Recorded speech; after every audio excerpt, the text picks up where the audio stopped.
ولید بھائی آپ نے جو سوال کیا ہے وہ واقعتاً اتنا اہم سوال ہے کہ لوگوں کو اس سوال کا جو جواب ہے وہ ایک جسے کہہ لینا کہ بڑی تفصیل سے اور بغیر کسی ابہام کے اور بغیر کسی جسے کہہ لیں کہ کسی قسم کا جس کے اندر کوئی کمی ہوتی ہے کوئی کنفیوژن ہوتی ہے اس کے بغیر ان کے سامنے یہ بات کلیئر ہونی چاہیے، کیونکہ یہ کامن ایک مسئلہ ہے، ہم سب کا مسئلہ ہے یہ دعاؤں کے تعلق سے۔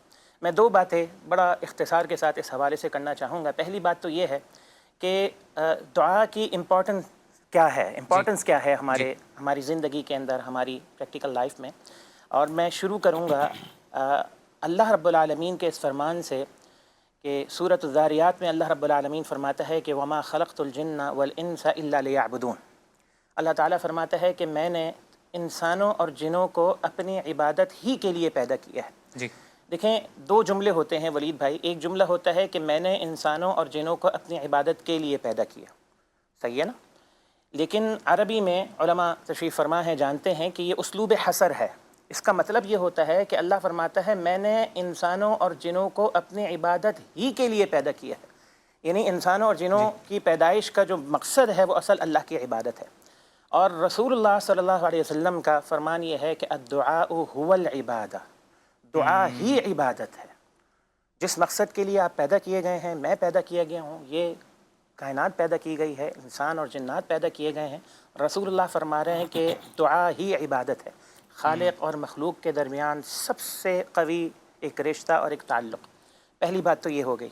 دوسری بات اس تعلق سے جو دو باتیں کرنی تھیں ان میں سے پہلی بات کا یہ دوسرا حصہ ہے، وہ یہ ہے کہ دعا کے حوالے سے کہ دعائیں کیوں قبول نہیں ہوتی ہیں، میں تین باتیں آپ کے سامنے کرنا چاہتا ہوں۔ پہلی بات تو یہ ہے کہ دعا یہ اللہ رب العالمین کا حق ہے۔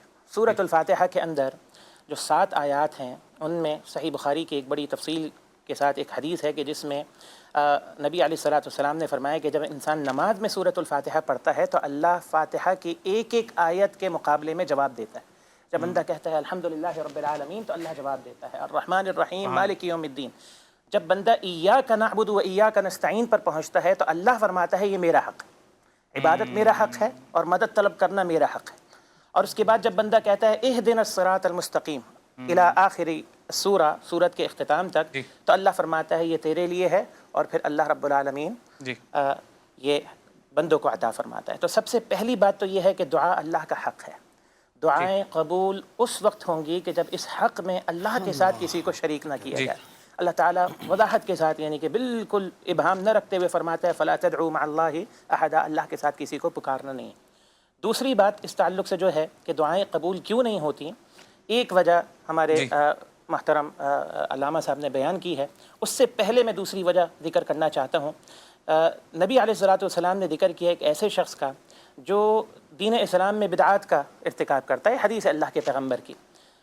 میں یعنی اس تعلق سے بات نہیں کر رہا، بدعات ایک ایسی ٹرمنالوجی ہے جو سب کے ہاں ایک مسلمہ ہے، میں جنرلی بات کر رہا ہوں۔ تو نبی علیہ الصلوۃ والسلام نے فرمایا کہ جو اس کا ارتکاب کرتا ہے لا يقبل اللہ منہ صرفا ولا عدلا، یہ الفاظ ہیں اللہ کے پیارے حبیب کے، اللہ نہ اس کا کوئی فرض قبول کرتا ہے نہ نفل قبول کرتا ہے۔ یعنی کہ ہمارا فوکس ہونا چاہیے پیارے حبیب علیہ الصلوۃ والسلام کی سنتوں پر، احادیث مبارکہ پر، صحیح ہے؟ دو دعائیں اس وجہ سے بھی قبول نہیں ہوتی کہ ہم دین کا جو ایک بیس ہے قرآن، اپنا توحید اور سنت، اس سے ہم ہٹ جاتے ہیں۔ تیسری وجہ علامہ صاحب نے ذکر کی ہے، میں تھوڑا سی اگر آپ کی اجازت ہو پوری حدیث بیان کرنا چاہتا ہوں۔ بڑی خوبصورت بات کی انہوں نے کہ عرفہ کے مقام کا ذکر کیا۔ نبی علیہ السلام کا فرمان ہے کہ ایک شخص دور دراز سے ایک لمبے سفر کے لیے نکلتا ہے اور اس کی حالت یہ ہے کہ پراگندہ بال ہے اور سفر کی تھکان ہے، بڑا لمبا سفر طے کر کر وہ عرفہ کے مقام پر پہنچتا ہے، وہاں پر اپنے ہاتھوں کو اٹھاتا ہے اور اللہ رب العالمین، یہ الفاظ ہیں حدیث کے اندر، کہتا ہے یا رب کہہ کر اللہ کو پکارتا ہے، تو اللہ کی طرف سے جواب دیا جاتا ہے کہ تیرا کھانا حرام تھا، تیرا پینا حرام تھا، جو جسم تو ہمارے پاس لے کر آیا ہے، اس جسم کی پرورش جس غذا سے ہوئی ہے وہ حرام کی، انا یستجاب لک، تو تیری دعا جو ہے وہ کیسے قبول کی جائے گی۔ تو تین وجوہات کا ہم نے یہاں پر ذکر کر دیا ہے، اور آخری بات جو دوسری بات تھی وہ میں ذکر کرنا چاہوں گا۔ بسا اوقات ایسا ہوتا ہے کہ دعا کی قبولیت میں کوئی مانع موجود نہیں ہوتا، کوئی رکاوٹ موجود نہیں ہوتی، لیکن یہ بہت اہم بات ہے، یہ اگر مجھے مکمل کرنے دیں. نبی علیہ السلام کی احادیث مبارک کی روشنی میں دعاؤں کی قبولیت کے دوسرے طریقے بھی ہیں جو اللہ کے پیغمبر نے بتائے. اس کے حوالے سے بھی آپ سے بات کریں گے.